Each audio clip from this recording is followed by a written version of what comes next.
Hello friends, ಎಲ್ಲರೂ ಹೇಗಿದ್ದೀರಾ? ಇವತ್ತು ನಾನು ಚಪ್ರದ ಅವರೆಕಾಯಿ ಸಾಂಬಾರು ಮಾಡ್ತಾಯಿದ್ದೀನಿ.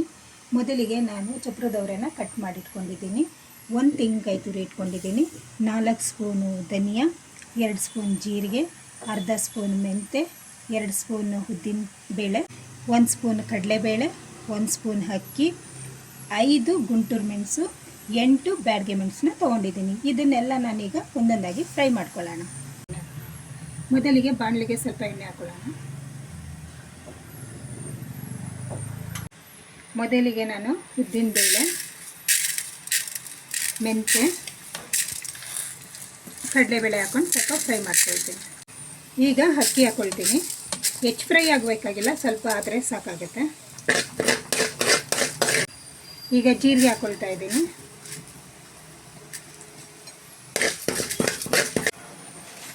ನೆಕ್ಸ್ಟ್ ಕೊತ್ತಂಬರಿ. ಇದನ್ನೆಲ್ಲ ಫ್ರೈ ಮಾಡ್ಕೊಳ್ಳೋಣ. ಈಗ ಮೆಣಸು ಹಾಕೊಳ್ತಾ ಇದ್ದೀನಿ. ಈಗ ಇದು ಫ್ರೈ ಆಗಿದೆ. ಇದಕ್ಕೆ ನಾನು ತೆಂಗಿನಕಾಯಿ ತುರಿ ಹಾಕ್ಕೊಳ್ತಾ ಇದ್ದೀನಿ. ತೆಂಗಿನಕಾಯಿ ತುರಿಯನ್ನು ಸೇರಿ ಸ್ವಲ್ಪ ಫ್ರೈ ಮಾಡಿ ಇದು ತಣ್ಣಗಾದ್ಮೇಲೆ ನಾನು ಗ್ರೈಂಡ್ ಮಾಡ್ಕೊಳ್ತೀನಿ. ಈಗ ಫ್ರೈ ಮಾಡಿರೋದೆಲ್ಲ ತಣ್ಣಗಾಗಿದೆ.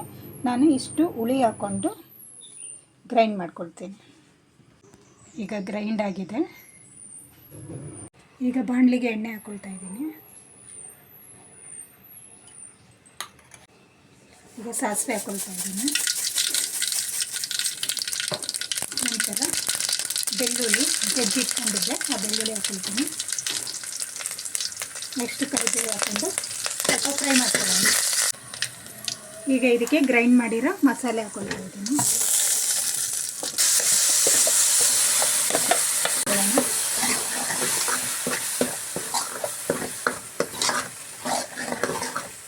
ಈಗ ಬೇಕಾದಷ್ಟು ನೀರು ಹಾಕ್ಕೊಳ್ಳೋಣ.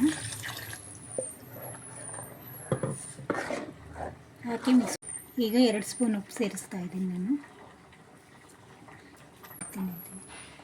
ಈಗ ಇದು ಚೆನ್ನಾಗಿ ಕುದಿಲಿಕ್ಕೆ ಬಿಡ್ತೀನಿ ಫಸ್ಟು. ಈಗ ಸಾಂಬಾರು ಚೆನ್ನಾಗಿ ಕುದೀತಾ ಇದೆ. ಈಗ ಕಟ್ ಮಾಡಿ ತೊಳೆದಿಟ್ಕೊಂಡಂತಹ ಚಪ್ರದ ಅವರೆಕಾಯಿನ ಸೇರಿಸ್ತಾ ಇದ್ದೀನಿ. ಚಪ್ರದ ಅವರೆಕಾಯಿ ಬೇಗ ಬೇಯೋದ್ರಿಂದ ಈ ಹಂತದಲ್ಲಿ ಹಾಕಿದ್ರೆ ಸಾಕಾಗುತ್ತೆ. ಈಗ ಒಮ್ಮೆ ಚೆನ್ನಾಗಿ ಮಿಕ್ಸ್ ಮಾಡ್ತಾ ಇದ್ದೀನಿ. ಈಗ ಸಾಂಬಾರು ರೆಡಿಯಾಗಿದೆ. ನಾನು ಪಾತ್ರೆಗೆ ಹಾಕ್ಕೊಂಡಿದ್ದೀನಿ. ಇದು ಅನ್ನ, ಸಾಂಬಾರು, ಕಡುಬು, ಚಪಾತಿಗೆ ತುಂಬ ಚೆನ್ನಾಗಾಗುತ್ತೆ. ಒಮ್ಮೆ ನೀವು ಟ್ರೈ ಮಾಡಿ. ನನ್ನ ವಿಡಿಯೋನ ಲೈಕ್ ಮಾಡಿ, ಶೇರ್ ಮಾಡಿ, ಸಬ್ಸ್ಕ್ರೈಬ್ ಮಾಡಿ. Thank you. ಧನ್ಯವಾದಗಳು.